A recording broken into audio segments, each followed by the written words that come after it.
So, since this game released yesterday, it's had 1,303 reviews on Steam, and they are mostly negative. Now let's find out why.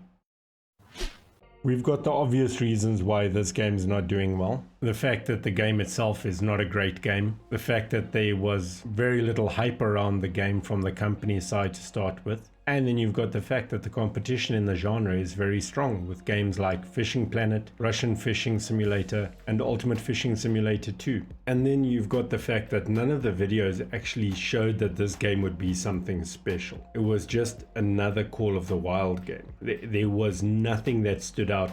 It did not feel like a must-have game in any way when you had a look at their videos. So they did not do themselves any favor in that regard. Then you've also got the fact that what's in the game itself is extremely overpriced. The quality just does not match the price. I was watching Zaggy play this game last night on stream, and the common thread in that stream was that this game feels like a mobile game that has been put onto PC. And to charge $30 for that is just not acceptable. Yes, I'm well aware that the price has come down since launch because they are just not selling the quantities that they want to sell. So they're trying to make up for that by reducing the price of the game to try and get more people to buy it. But regardless, people still expect a quality game. I've got utmost respect for the content creators that are making videos on behalf of Call of the Wild, both the hunting game and the fishing game. However, I've got to disagree with them when it comes to their statement that Call of the Wild is aware of these bugs and they're hoping to bring fixes out soon, because we know that's not going to happen. Call of the Wild will not bring a fix out soon. What you see now is what you've got for the foreseeable future.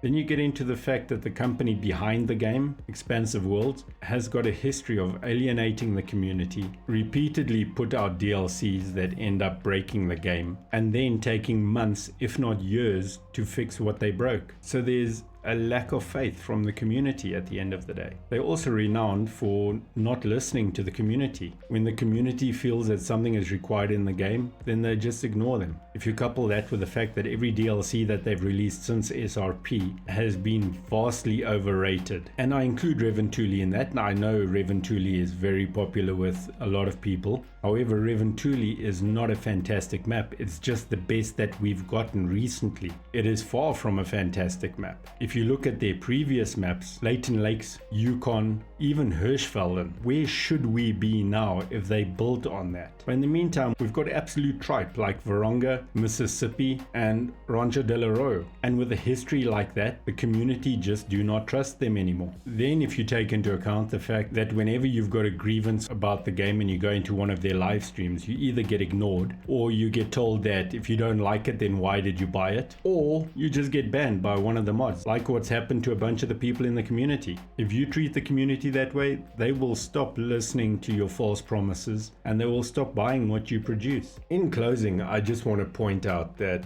I do not want Call of the Wild to fail. They need to succeed to keep the hunting genre exciting, and if they do well in the fishing genre, then we need them there as well to keep the fishing genre exciting. But their success does not depend on us, it depends on them. They ultimately need to wake up, own up to their shortcomings, go back to the drawing board and change the way they do things, as well as raise the bar for the quality of the products they produce. They need to reach out to their community, especially those members of the community that they've alienated, and they need to work out how they're going to give the people what they want and deserve. Competition in the genre is fantastic for everyone, and brand loyalty unfortunately only gets you so far. They've had the top spot in the hunting genre for many years, and they lost that spot now, and to get it back they need to prove that they deserve it. Mediocrity is just not good enough anymore. They need to be revolutionary. However, what I fear is that they're just going to stick their heads in the sand, blame the community that they themselves alienated, and then just spam DLCs continuously to try and compensate for the lack of income. I personally hope that I am very wrong,